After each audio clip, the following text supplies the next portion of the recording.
Cool. Well, welcome.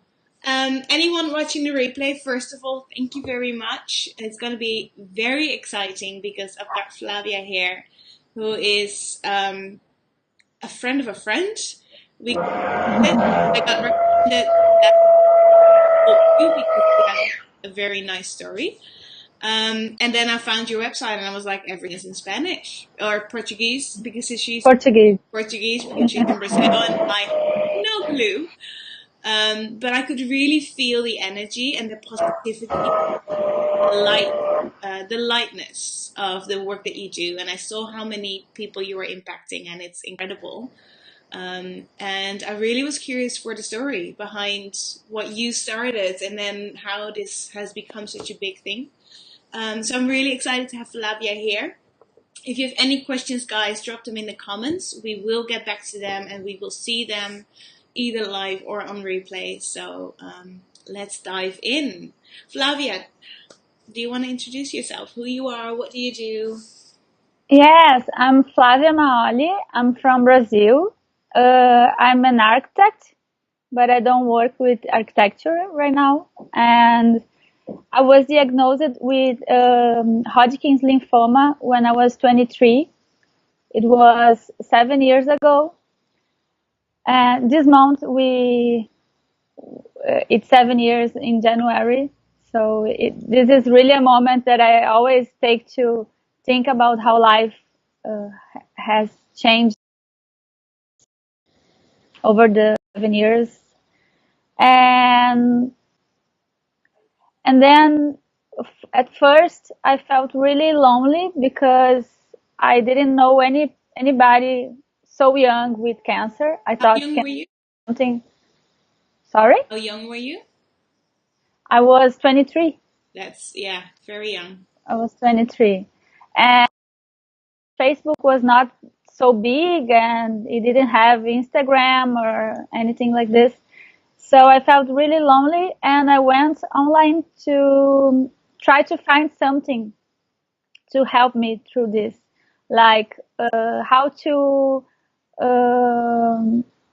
to wear a wig or a headscarf, or how to dry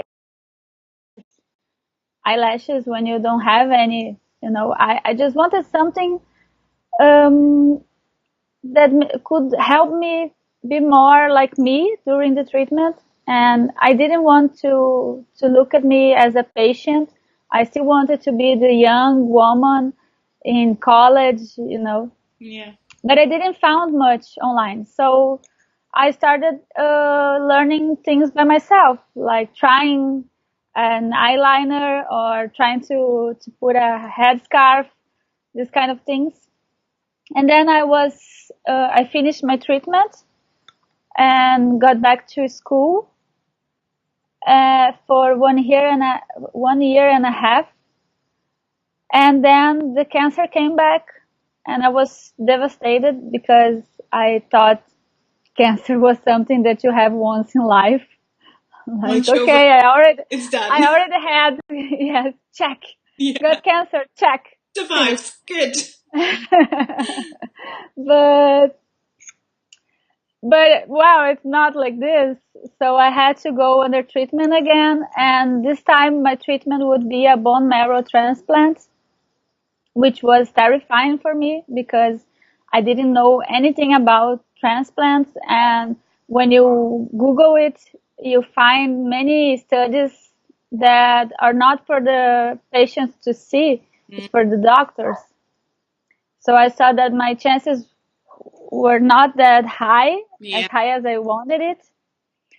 But anyway, I had to do that. So I said, fuck it, let's do it. Yeah. And then I decided to, when I started speaking to my friends that I had cancer again, most of them said, oh my God, your hair, because I was really attached to that hair, to that short hair that I had. And all the curls, I watched them grow so carefully, So precious. So, yeah, my precious hair. And everybody was like, "Oh my God, your hair!" And I said, "There's so much that changes beyond hair, you know." So I created a blog called in Portuguese Beyond Hair, which would be you have you are not just your hair. That's the point, actually. That's why I decided to use Mona Lisa as the figure of the blog, Yeah. because Mona Lisa, you see her, about Mona Lisa, you see her and she's still Mona Lisa without hair. So I started the blog, and the blog got a huge success. Started writing me back saying that they were feeling really lonely and to read them. And then I went to the bone marrow transplant. I stayed in the hospital for almost a month. And it was a really difficult time for me because you don't have any immunity, so you can't leave the room, you can't meet people. Yeah. I couldn't even touch people, you know. Nobody touched me, just one nurse, fragile. Yes, it was for a month like this. What did you? How did you experience that? How did you get through that? A month of just isolation, basically. Yes, I was really prepared for that. Okay. I I didn't have an example. I didn't have someone to tell me how it would be. So I got there really full of fantasies like, will I pass out? Will I vomit? Will I You don't know. diarrhea? I didn't know how it would be. And actually no one can really tell you how it's gonna be, because Every, yeah. ebooks. Yeah.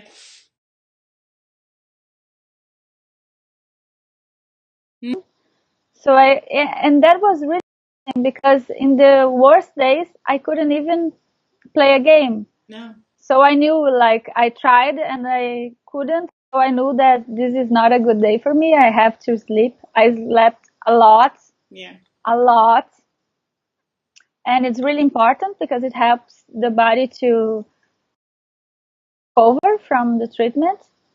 For And anyone. one thing today, I was emailing a guy who's gonna go through the transplant now, and I told him to see all the side effects as side effects, not as diseases, you know, because it's normal to get a fever there, for example. So if you start like, oh my God, I got a fever, I'm gonna die, this is not gonna be good for you. You have to think like, okay, this is part of the treatment, and I'm gonna be here and I'm gonna help my body, because you really have to help your body. Your body go through a lot of bad things, but your mind is the only thing that you can control a little bit. So, you know, you have to be optimistic, not only because you can be cured after that, but because you deserve to live a better life, Yes. you know.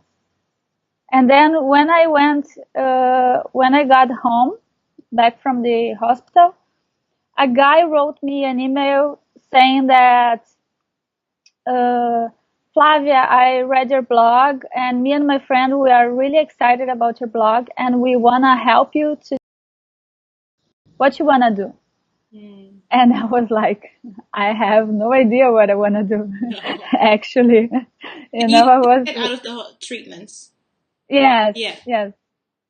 And I was like, because I couldn't work as an architect because I had to be really careful. So I would have at least 6 months of not working to recover. Yeah.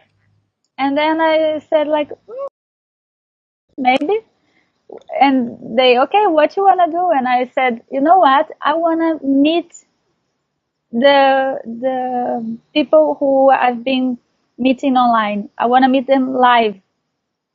I want to close my computer, shut down my computer, and still have friends Yeah. with cancer, And I didn't have that.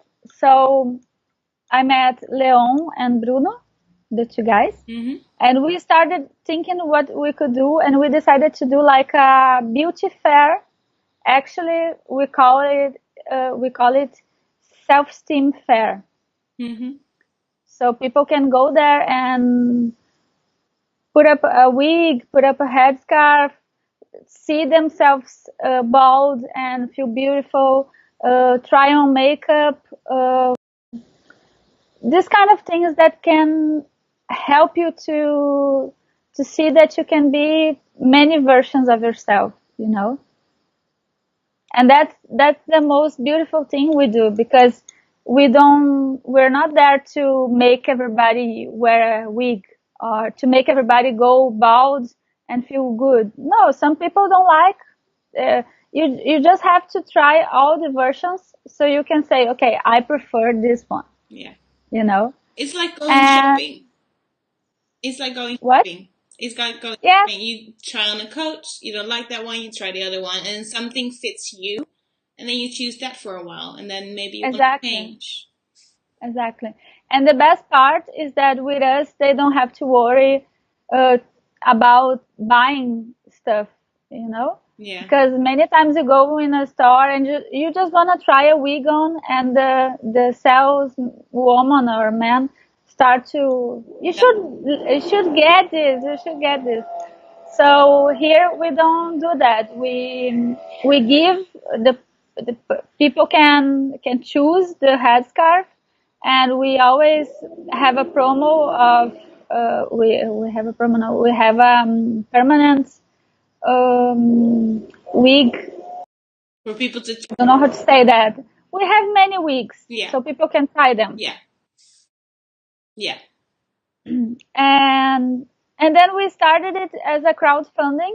Mm.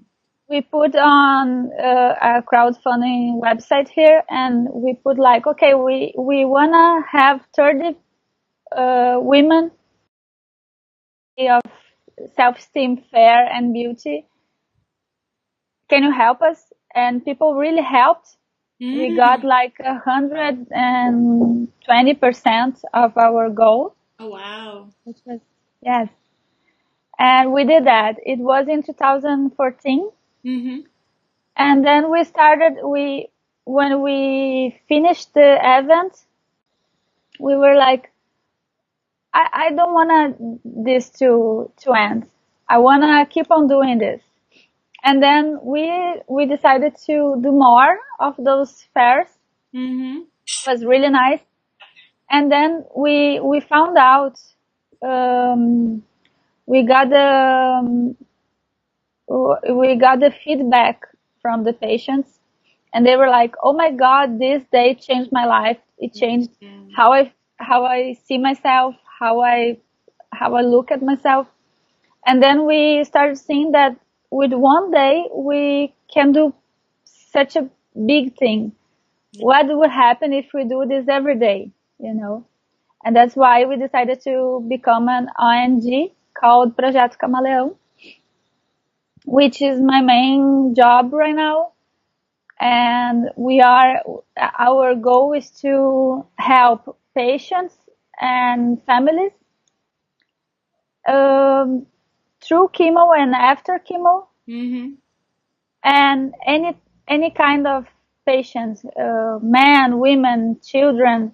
We want them to see each other, to connect. Yeah.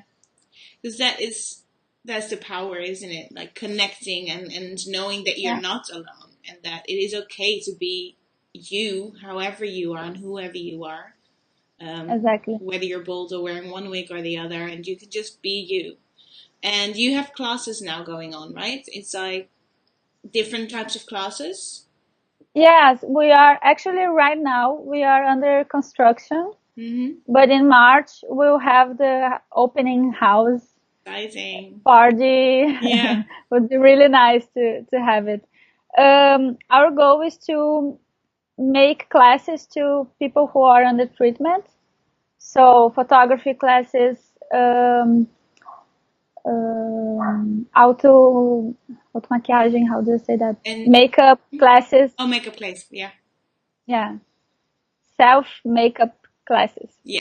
To do your own makeup. Yes, yes, Yeah. that's it. It's not to be Makeup a artist now. makeup artist, is to do it on yourself.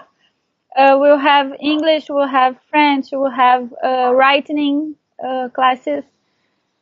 So people can, I mean, when you are at the hospital, okay, you have to be at the hospital. But Mm-hmm. what happens when you're not at the hospital? That's the big problem.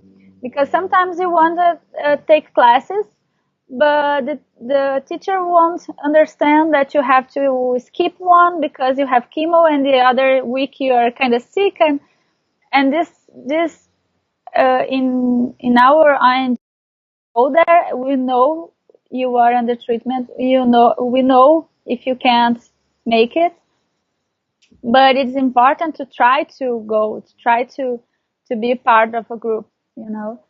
And the thing is, we don't charge anything from the patients. It's 100% free, but we'll have no,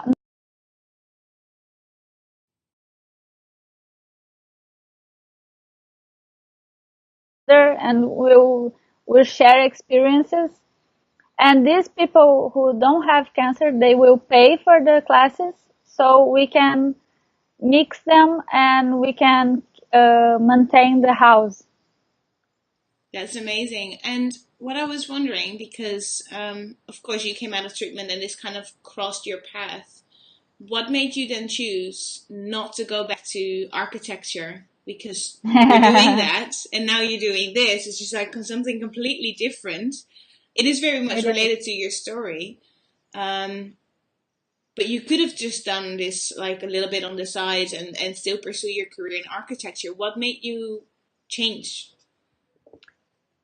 I think most of all is because I wanna have a legacy. Mm, You know, I wanna do something really important, yeah, and the only way I can do that is already doing. yeah. You know, I mean, I love architecture, and it's a great career, Mm, but at first it's not very healthy the way architects work.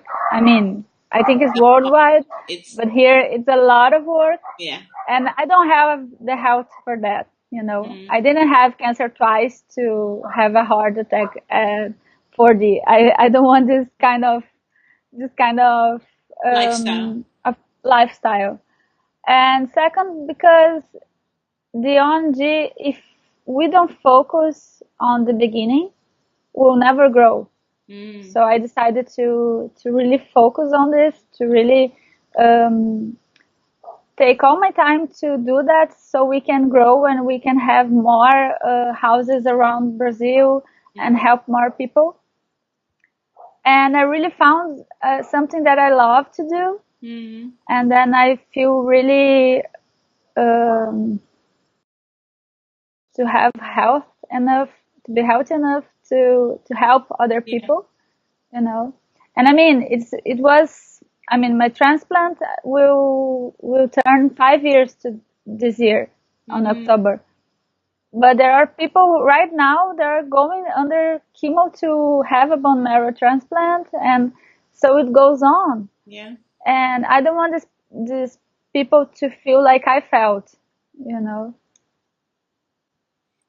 And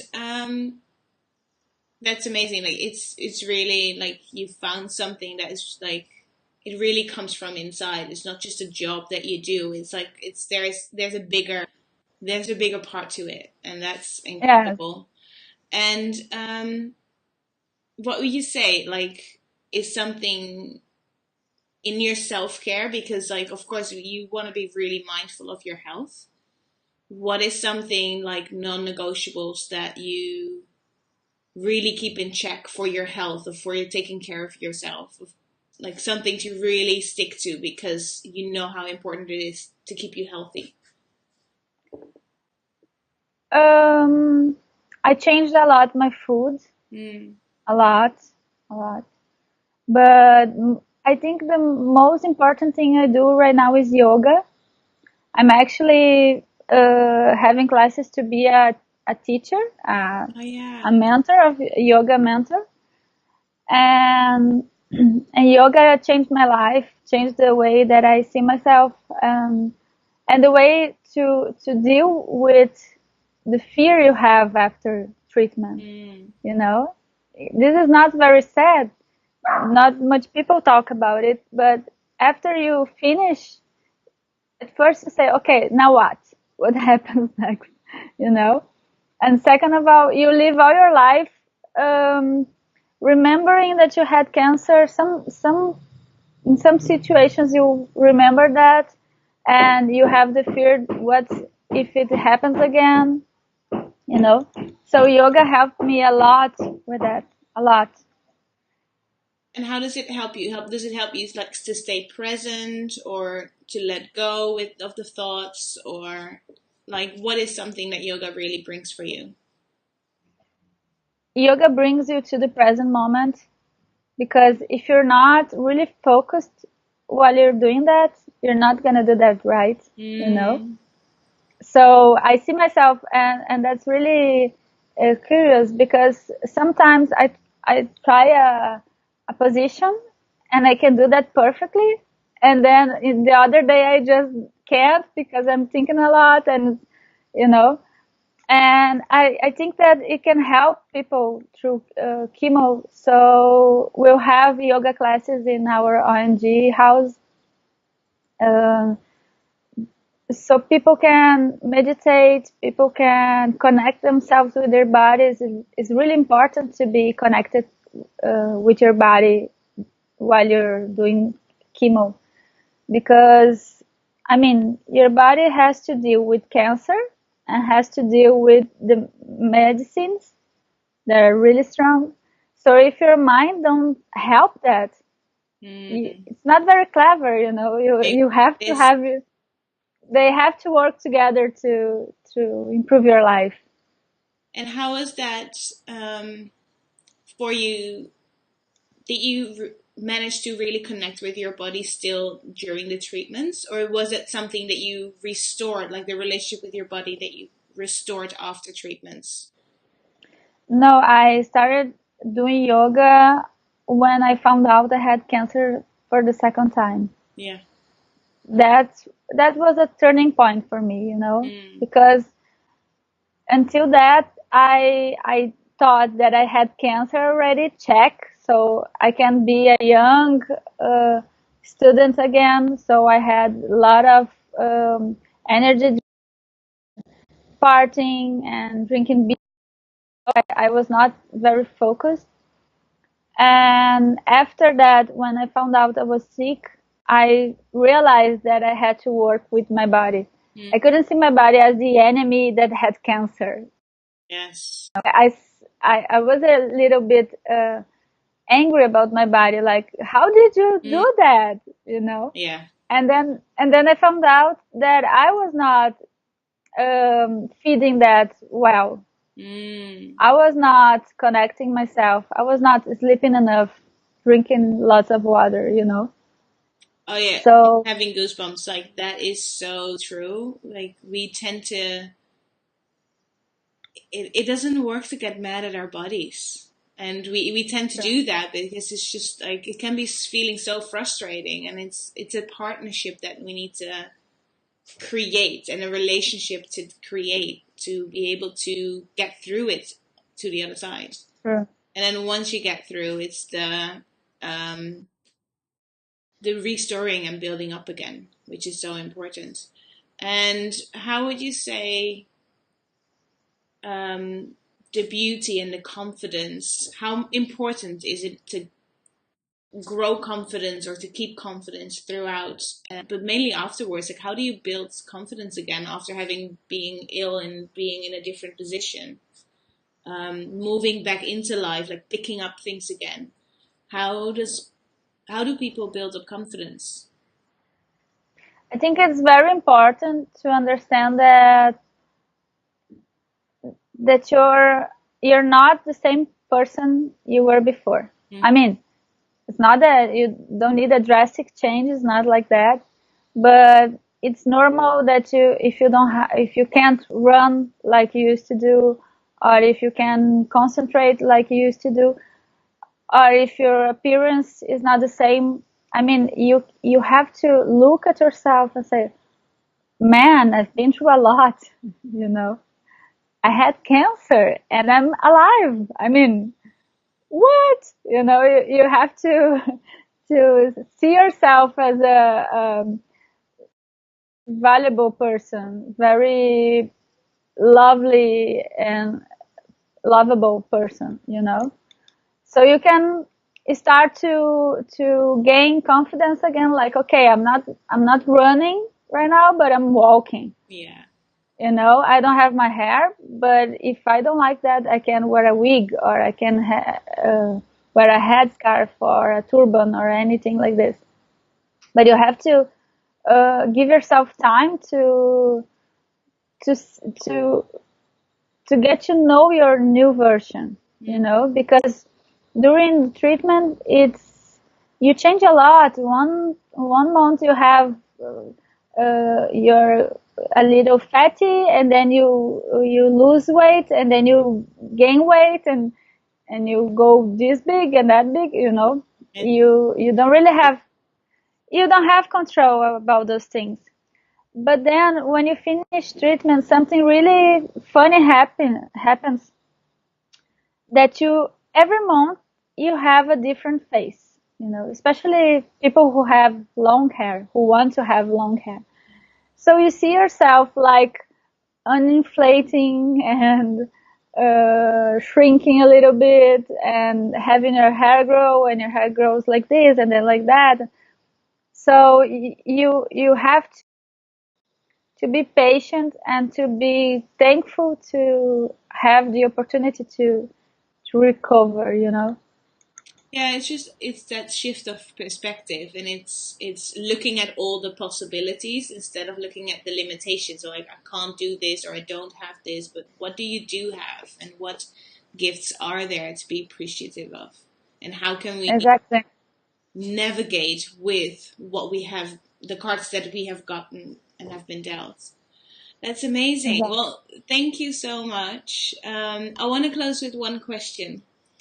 Um, because you say like the second time you got cancer has been such a turning point, what would you say has been a gift that like the biggest gift that you've gotten throughout this journey? Because it teaches us so many lessons, and I really like to look at why it's happened for us and the gifts that our journey has brought.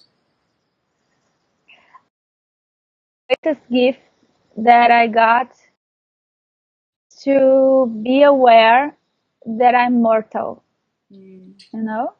This is the greatest thing, because I mean, I was 23. I would never think of dying. no.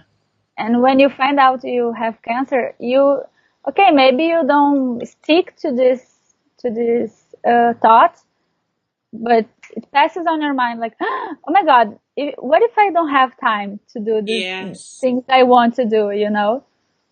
And actually, this should be something that we are reminded from time to time, so we can live a more healthy life, and to go to your goals, you know. Mm, You asked me why don't I have a career in architecture, and that's it, because I don't know how much time I have, and no one knows actually. no one knows.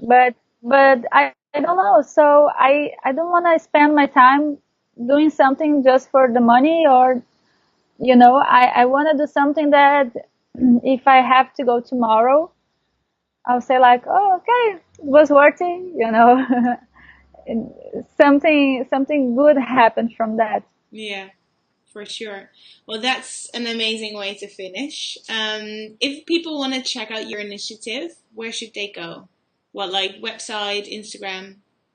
They can go on alemdocabelo.com. Mm-hmm. You can write them I'll write it in the that. comments. Okay.